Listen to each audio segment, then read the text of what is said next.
Okay, we're going to continue with the helmet here and the rest of this creature. Um, I'm going to go ahead and go back to my flats and select the helmet. And now, um, there's a couple ways to attack this rendering. I can keep going in the same layer, or since I want to start throwing some textures and stuff, and I'm sure some people out there aren't going to be all that comfortable doing that on the same layer that they have their sort of underpainting on. I'm going to go do ahead do it in a new layer. So I have a new layer and I have this selection still going for me. I'm going to hide that selection and I'm going to switch to a brush that has a little more texture in it. I'll show you. It's basically this brush here, which I'm pretty sure is one of our default Photoshop brush tips. So you go in brush tip shape, that's where you would pick that. Um, and then I have some scattering on. See how it makes a bunch of different copies of the brush. Actually, that's in the tip shape. Sorry, that's making it smaller and larger. And this scattering is and how much you want to put them apart, or just make it a rough brush like that. So I want to get some texture into that into this helmet. So I'm gonna pick this lighter color and start working back into it. And see how that gives you that nice sort of organic kind of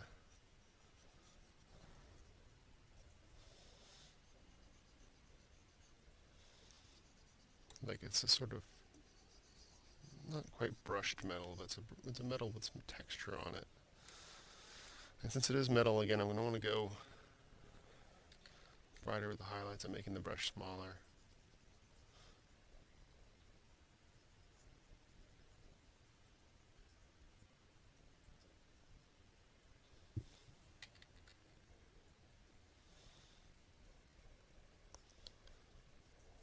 See how that helps get us away from that sort of, just straight sort of airbrushy kind of look.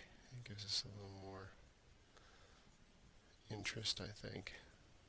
And then you can always come back in with something that's more like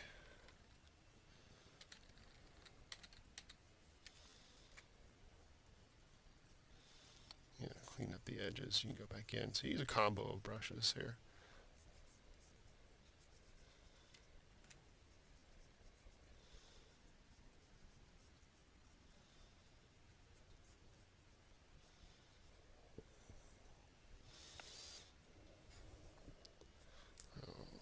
Okay.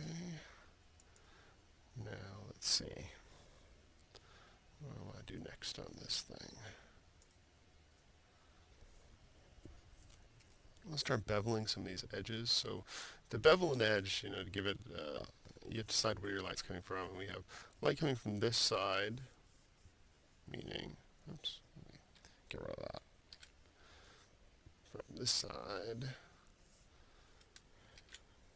But we also have more of a main light source coming from this side. So the bevel's going to have a little light on this side of these creases. And see how that kind of really helps give them more dimension. So again, it's just the trick of taking something dark and putting something light next to it, really.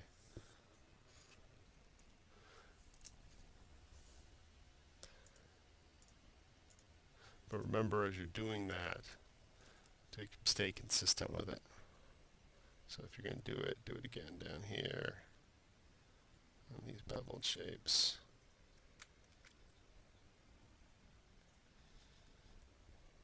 And two, with the texture, with the harder brush, I have the harder brush that's set to go smaller and larger. I can add some more sort of varied size here just by pressing up and down in sort of a stipple fashion, which then would make a regular brush work like a texture brush. It's just not so much one stroke, but it does give you some additional control. Some of those, I want to make some of those shapes a little larger there. And then have even more control when I want to go even brighter. I'm going to go a little more towards the yellow here because I want to make it really right.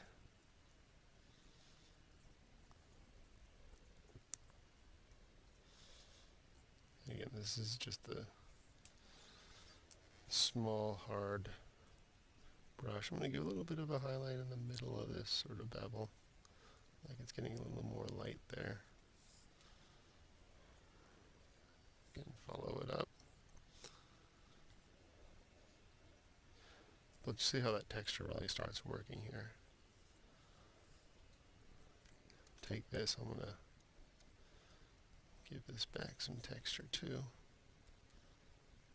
So I'm just taking and going on top, and just, if I get the mic close, maybe you can hear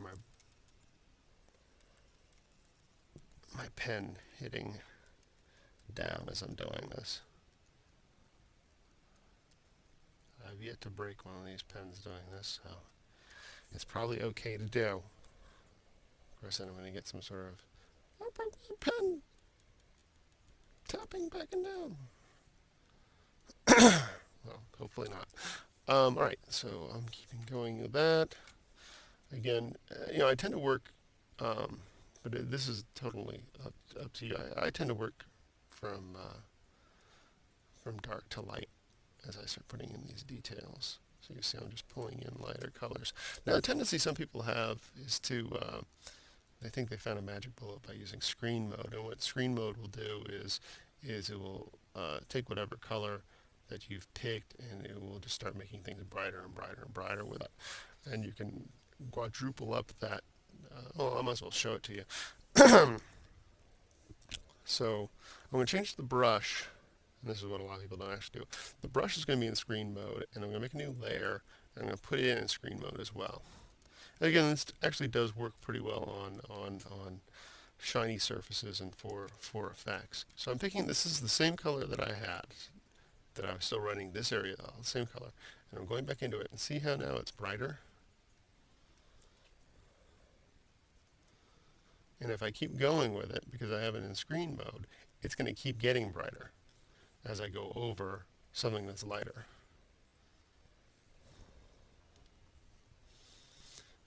And you want to have a little more saturation in these things for screen mode, because it gives you a little more juice as opposed to, again, going towards that sort of whitey white. But see, now I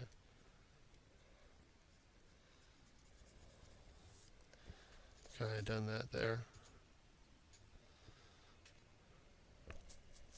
And if I wanted to add some more details in here, like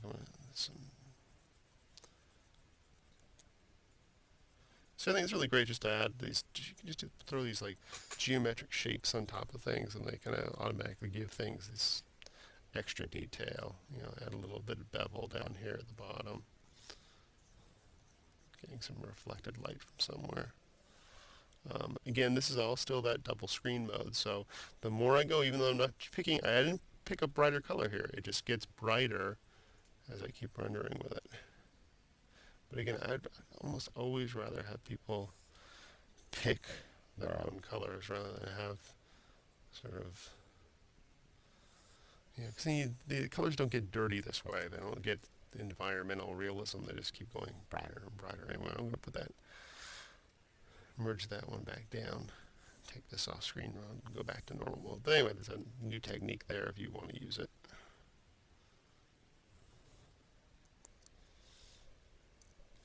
Go ahead and fix these up real quick.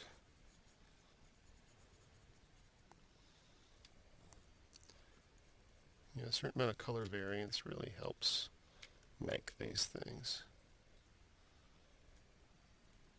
Again, I'm just, kind of just blopping some shapes in there to give this sort of, texture.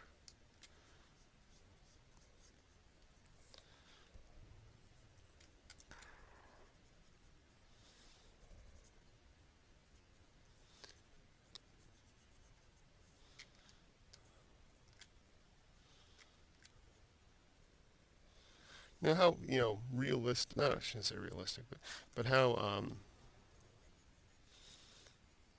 how accurate these things are and how detailed they are. Really, at a certain point, it becomes the matter of time you spend on them.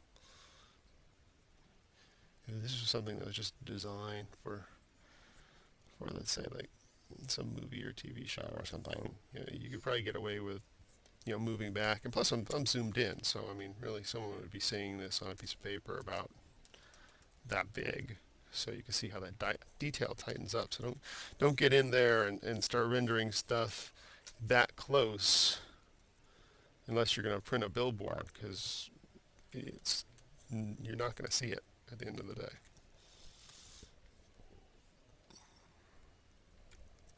And if you do see it in a day, you're using an incredible process of printing, or you're looking at the image really close. Greg Capullo, the guy who's did Spawn for a really long time, really fabulous computer painter and comic book guy. We were discussing that. He says you got to always think about how the viewer is going to be seeing this, because if the viewer's not going to be looking at it at 10 times magnification or something, then you're working on stuff that's just not going to be around anymore.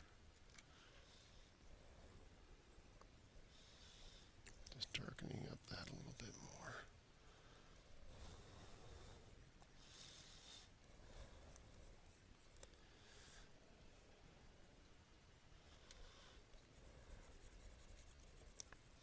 Just kind of pulling in a little bit of a shading, so that if you just leave it a line, it's going to work as a holding line, and it will help separate. But if you start bringing in some of that shading, you see how it helps turn the form? It gives it so it's bending back like a helmet should, as opposed to just being a line that's kind of more of a cartoon cipher than really a. But again, it works in an illustration as well. But let's see, by doing that, that helps turn it rather than just letting it sit there with a line.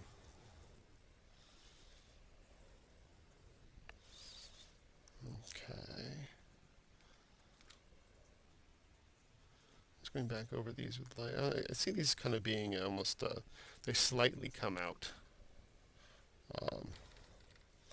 So I'm going to give a little bit of a bevel shape and a little bit of a shape hitting from that side of them.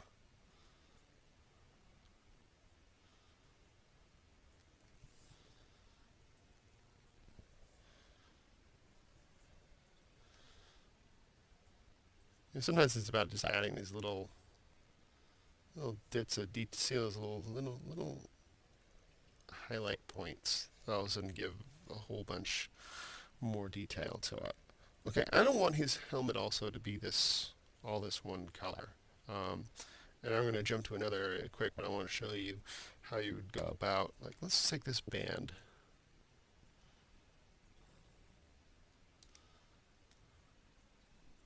Actually, I had the anti-aliasing off because I was flatting, but we want the anti-aliasing on if we're going to be actually using it as a paint tool. Okay, I'm just selecting this area of the helmet, hide the selection. I'm going to go to hue and saturation, which is Control H or Apple H. And if you hit colorize, you see how it's already changed the color.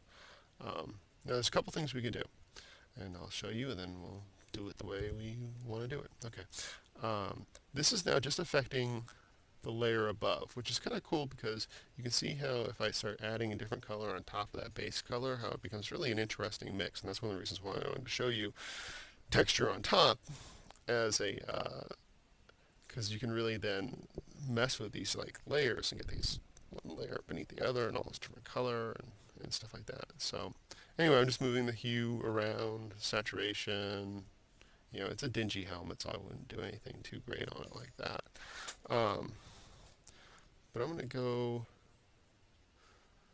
and make it, I don't think I want it to be blue, I'm going to go more red.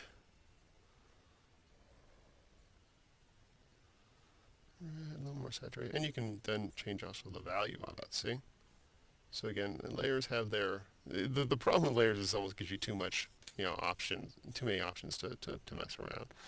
Um, but anyway, so I'm going to keep the value right about the same, just change the color, and then I'm going to go in, and I still have the selection. I just switched to the layer beneath that has the most of the color on the helmet, and I'm going to dehue and saturation again. I hit colorize. And this way, you see, you keep all your rendering.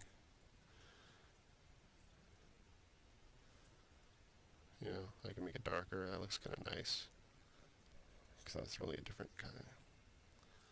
Drop the saturation there, because then you want the highlight areas to have more saturation than the area beneath it, unless it's. I mean, again, it depends what the material. That looks more like an enamel now. This looks more like an old beat metal when I take it down the saturation. I'm gonna go there. And there you go. So that gives it, again, another level of interest in the helmet. It's not just all this brass color. In fact, before I'm done, I'm probably going to change this other half side too. So let me go ahead and put this in the Easy Bake Oven and finish off the helmet, and then we'll jump to the body.